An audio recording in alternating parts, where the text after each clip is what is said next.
What's up, YouTube? Today's Geeky Acrylics video is discussing one of my favorite products to use when sculpting custom Funkos with polymer clay. And before you click off this video, this isn't an ad. I don't have any deals or partnerships in any way. I honestly don't even know how you found my small little channel, but I'm so glad you're here.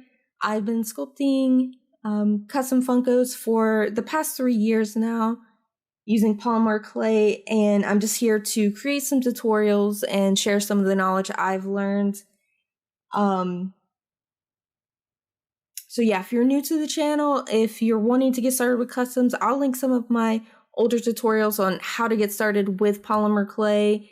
If you're already freaking out, like, yo, you're using polymer clay, don't you have to bake that in the oven? Don't the Funkos melt? That's like my most asked question on this channel is, don't the Funkos melt in the oven? Like, how do you do it? They don't melt as long as you follow the instructions for using the polymer clay. Polymer clay doesn't need to be cooked at a temperature that gets hot enough to melt the vinyl. Obviously, if you have hard plastic pieces, some Funkos have like hard plastic for certain like weapons or accessories or something, and that might melt. I can't speak for that, but just standard vinyl Funkos, they won't melt. But I will link all those tutorials in the description below if you're interested in watching and learning more. But for this product, let's just get right into it. So this is Sculpey.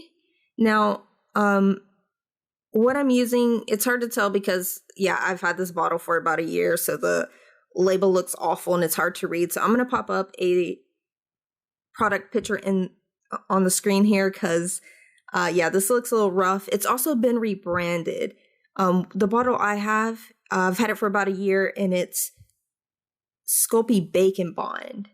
Sculpey has now rebranded this as just being called the Oven Bake Clay Adhesive.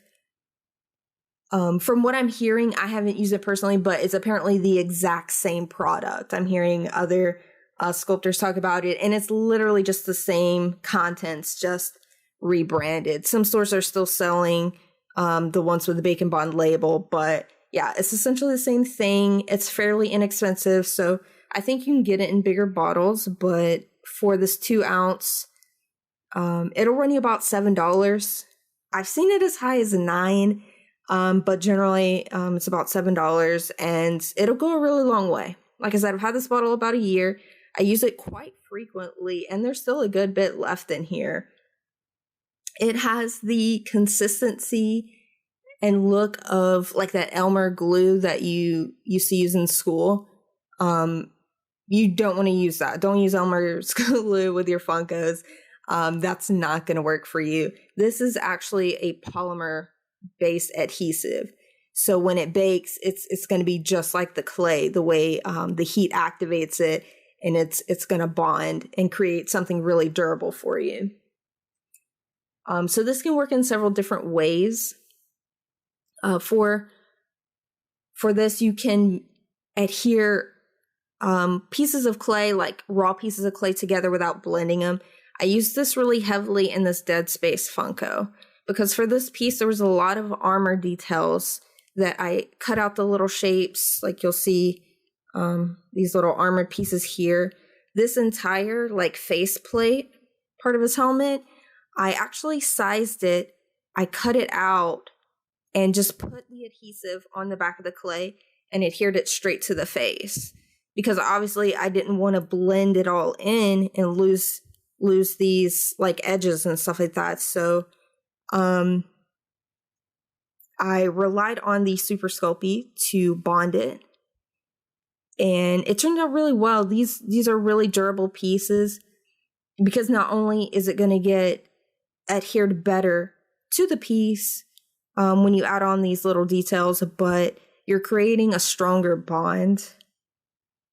For this piece, I used it for different reasons. I used it, one, to strengthen the durability of the hat on the Silent Hill nurse. Like, it's really durable.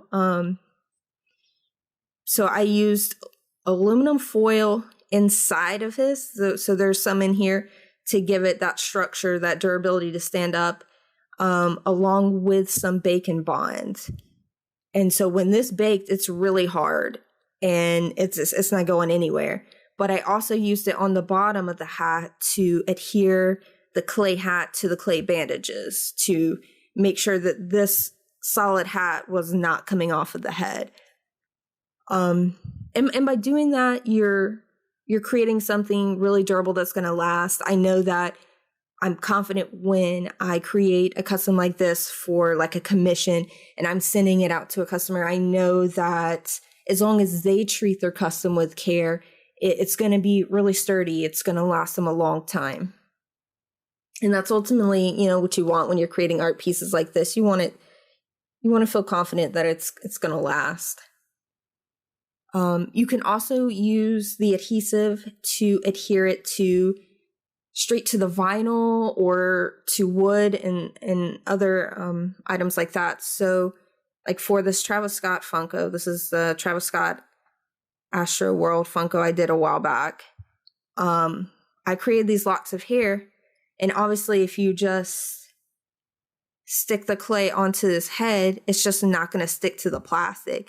I mean, essentially you could just set the clay on top of his head, but after baking, you could probably just pick the pieces right off because there was nothing to really adhere it to the plastic. So for each lock of hair, I applied the adhesive and then baked it. And yeah, this is really durable. This hair is not going to be just easy to pluck off of his head. You can also use this to adhere unbaked clay to clay that's already been baked. So like this is a venom base that I did here. Of course, I've already painted it, but assume you've baked a base or a piece of clay and you realize you want to add something else to it. Essentially, you could, snake out some more clay here and add some more tendrils to the base simply by laying down some of the adhesive first. And then when you rebake it, you're going to have a nice bond for that unbaked clay on the already baked clay. So I do this a lot when I'm adding extra details or certain pieces. I don't want to accidentally smush some of my details, so I'll paint it in several stages. I'll pop up a picture of my Venom Funko that I just recently did. I definitely used a generous amount of the Sculpey adhesive for that piece, and I baked it in several stages. So I didn't want to, I baked the base first, and then I added the pillars and items. I baked those separately. Then I adhered them to the base with the adhesive.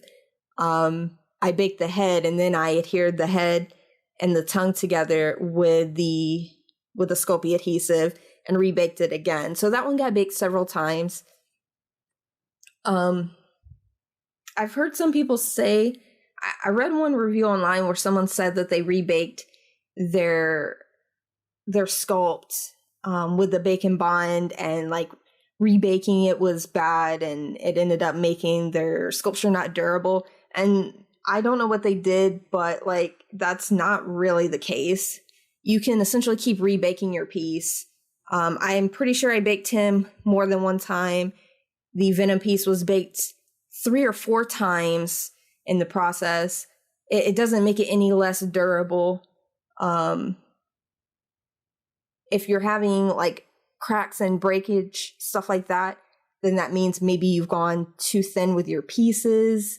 Maybe you needed to bulk it out with some aluminum foil. There's a lot of things that could have caused that to happen, but it wasn't because you rebaked it due to the bacon bond.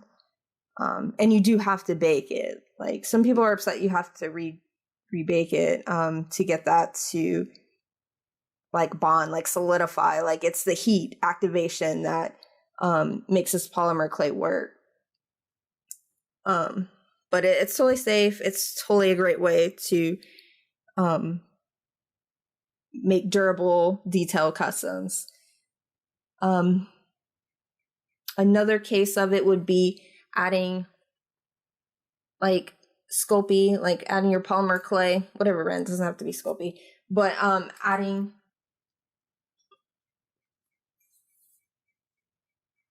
clay to wood. Like, this is a piece I'm really excited to show you, like to finish this and show you guys the full project. I'm doing a video for it, so I'll have a complete time lapse and commentary for this. This is my first armature and major piece using the Sculpey firm clay. It's been a really fun project, and I've relied heavily on the adhesive for this piece as well. One, because I want to make sure I had a really durable sculpt. So I bulked it out with aluminum foil, and then I applied some of the adhesive before laying down my clay. So when this bad boy gets baked, he's going to be really durable. This is going to be, this is going to be really cool, and I'm super excited. And I decided that once I'm done sculpting him, I am going to create a base. I want to customize this. This is the mimic creature from Black Ops Cold War Zombies. So he's like a big elite, like zombie type creature. And he's got a really cool silhouette. So that's why I chose to do him. And I want to make a whole Cold War Zombies themed base with a little dark aether, like crystals and stuff like that on here. So in order to get the clay to adhere to the wood, because you can't essentially just stick the clay, whether it's the firm or the original, you can't just stick it. It doesn't have any way to adhere to the base. So when I get ready to do that, I'm going to apply a generous amount of this all along the base here and lay down my sheets of clay and build up the textures and details from that. So this is going to be really helpful in multiple ways. One, strengthening the overall sculpt, the finished product. If I decide to bake parts of this and add parts in, I will be able to use this to bake unbaked pieces of clay to already baked pieces. I'll be able to get clay to bond to my base here. And there's a lot of ways that it can be helpful. And given the price, it's really inexpensive for the amount you get. So like I said, 2 ounces doesn't sound like a lot, but it goes really, really far. And for $7 a bottle, it's not a bad deal. Because it's just going to be so helpful. There's just so many ways that you can apply it to whatever custom you're sculpting with polymer clay. And ultimately what you're going to get is something that's going to give you a tool to create more detail without all the blending that would normally come along with it, and something that's going to be stronger, more durable at the end of the day. So yeah, I think I covered everything. Yep.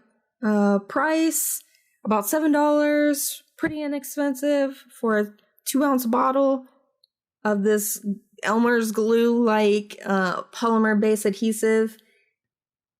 I will link some of my tutorials down below to help you get started if you're new here.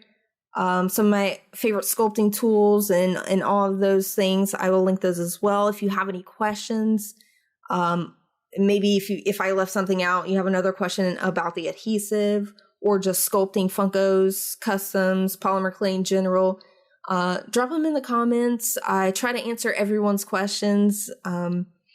All these tutorials are designed to just show you guys what I've learned over the years to maybe help you guys out and get you started.